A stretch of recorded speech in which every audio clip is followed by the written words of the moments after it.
નમસ્કાર દર્શક મિત્રો, હું શીતલ મહેતા ન્યૂઝ ઓફ કચ્છમાં આપનું સ્વાગત છે।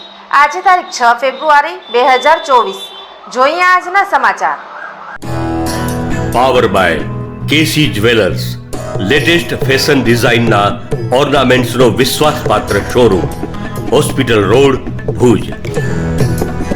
News of Kutch power by opal electronics, LG best shop, Vijaynagar road, Bhuj, Rambag road, Adipur.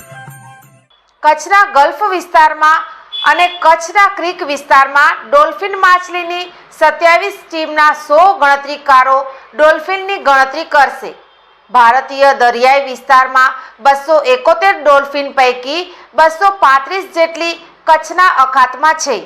કચ્છના ગલ્ફ વિસ્તારમાં અને કચ્છમાં કોરી ક્રીકથી લઈને ગાંધીધામ વિસ્તારના દરિયાઈ વિસ્તારમાં પ્રોજેક્ટ ડોલ્ફિન અંતર્ગત પ્રથમ વખત વન વિભાગ દ્વારા સંવેદનશીલ જળચર ડોલ્ફિનની ગણતરી હાથ ધરાઈ છે। વન વિભાગની કુલ 27 જેટલી ટીમ અને 100 જેટલા ગણતરીકારો દ્વારા ડોલ્ફિન માછલીની ગણતરી હાથ ધરવામાં આવી છે। કચ્છના અંદાજિત 160 કિલોમીટર જેટલા દરિયાઈ વિસ્તારમાં ગણતરી।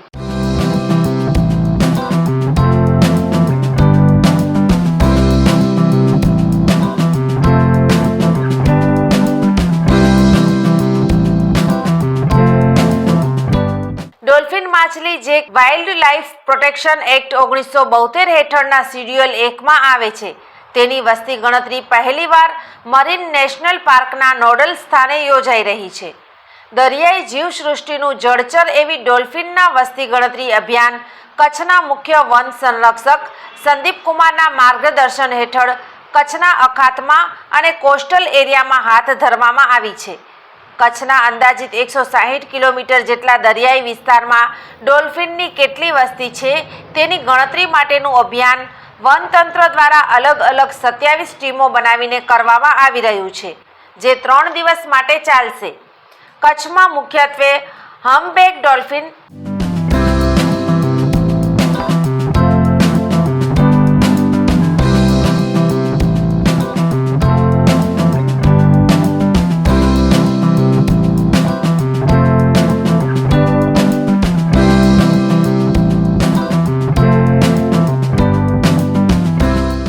ઉલ્લેખનીય છે કે ડોલ્ફિન એ એક સંવેદનશીલ જળચર છે અને તે મનુષ્ય તરફથી મળતા સંકેતો સહેલાઈથી અને ઝડપથી સમજી શકે છે। આ ઉપરાંત ડોલ્ફિન માછલી માનવીની જેમ જ હોશિયાર, આનંદી અને રમતિયાળ હોય છે અને અવારનવાર જળ સપાટી ઉપર આવીને કૂદકો મારે છે। સામાન્ય રીતે ડોલ્ફિન 5 થી 7 ફૂટ સુધીની લંબાઈ ધરાવે છે અને ડોલ્ફિન પણ જુદી જુદી જાતોની હોય છે। કચ્છમાં મુખ્યત્વે હમ્પબેક ડોલ્ફિન જોવા મળે છે, જેનો વન વિભાગ દ્વારા પ્રથમ વખત સર્વે થશે।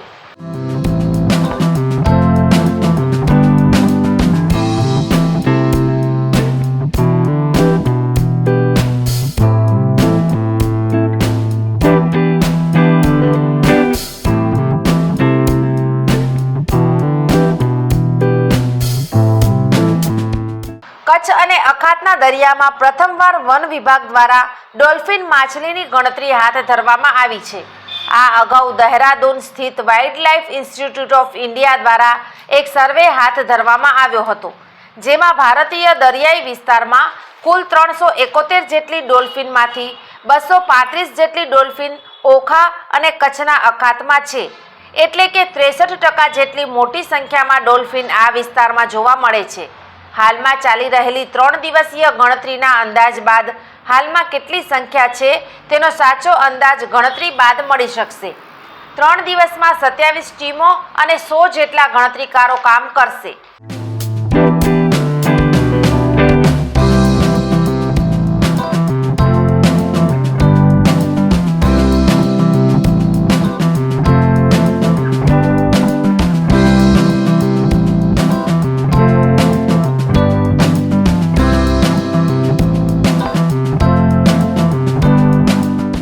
ગુજરાત સરકાર દ્વારા 2 ફેબ્રુઆરીથી 4 ફેબ્રુઆરી સુધી કચ્છના અને ખંભાતના અખાતમાં ડોલ્ફિન માછલીના વસ્તીનો અંદાજનો કાર્યક્રમ હાથ ધરવામાં આવ્યો છે, જેમાં કચ્છના કોરી ક્રીક વિસ્તારથી ગાંધીધામ સુધીના દરિયાકાંઠાના વિસ્તારોમાં 3 દિવસમાં 27 ટીમો અને 100 જેટલા ગણતરીકારો દ્વારા આ પ્રોજેક્ટ હેઠળ ગણતરી કરવામાં આવી રહી છે. આ ગણતરી થકી અંદાજ મેળવીને વન વિભાગ દ્વારા તેના રાહત બચાવ અને સંવર્ધનની પ્રવૃત્તિઓને પણ વેગ આપવામાં આવશે. ખાસ કરીને કચ્છના મુન્દ્રા, જખૌ પોર્ટ વિસ્તારમાં અને કોરી ક્રીક વિસ્તારના છીછરા પાણીમાં ડોલ્ફિન વધુ જોવા મળે છે. કચ્છના અદાણી પોર્ટના આસપાસના વિસ્તારોમાં અગાઉ પણ ડોલ્ફિન જોવા મળી છે અને સોશિયલ મીડિયામાં પણ તેના વિડીયો વાયરલ થયા છે. સૌથી વધારે અબડાસા, નલિયા વિસ્તારમાંના દરિયાકાંઠાઓ પિંગલેશ્વર, સિંધોડી, સુથરી, જખૌ, મોહાડી સહિત દરિયાઈ પટ્ટામાં ડોલ્ફિન માછલીઓ કૂદકા મારતી વધુ પ્રમાણમાં જોવા મળતી હોય છે. સમગ્ર બાબતે યુવરાજસિંહ ઝાલા, નાયબ વન સંરક્ષણ પશ્ચિમ કચ્છે જણાવ્યું કે ભારતીય અંક જ્યોતિષ શાસ્ત્રના પ્રણેતા, ભારતના 8 વડાપ્રધાનોની આગાહી કરનાર જ્યોતિષી શંકર ગોર ઇન્દિરા ગાંધીના વિજય અને અપમૃત્યુની સચોટ આગાહી કરી, રાજીવ ગાંધીના પરાજય અને તેમના અપમૃત્યુની પણ સચોટ આગાહી કરી, અટલ બિહારી વાજપેયીના રાજીનામાની સચોટ આગાહી કરી, હાલના ભારતના વડાપ્રધાન નરેન્દ્ર મોદીની જીતની પણ સચોટ આગાહી કરી. વર્ષ 2012માં પણ નરેન્દ્ર મોદી માટે આગાહી કરી છે કે મોદીજી જીતની હેટ્રિક કરશે અને 2024માં પણ ચૂંટણી જીતશે. જ્યોતિષી શંકર ગોરની મંત્રજાપ, ગુરુના નંગ વગર સાચી સલાહ અને સચોટ ઉપાયથી 20,000થી વધુ લોકોને ફાયદો થયો. ઘર બેઠા સલાહ મેળવો. Mobile number 9909602928. ટીના હાઉસ, છઠ્ઠી બારી ring road, Bhanji street, Bhuj, Kutch. દર્શક મિત્રો, આ હતા આજના સમાચાર. આવતીકાલે ફરી મળીશું. ત્યાં સુધી મને રજા આપશો. નમસ્કાર.